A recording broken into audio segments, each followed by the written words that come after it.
வைக்கிற காலடியில் காணிக்கைய சேர்த்து புட்டோம் மெழுகினவே முருகுகிறோம் முருகா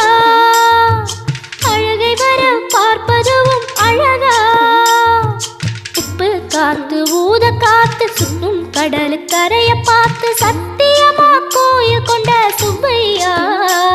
எங்க குப்பத்துக்கு குல விளக்கு நீ ஐயா திருச்செந்தூர் ஆண்டவனே வேல் முருகா தினமுனக்கு நன்றி சொல்வோம் மால் மருகா திருவடியில் தவம் இருப்போம் திருமுருகா தீர்ப்பெழுது நலமெனவே வடிவழகா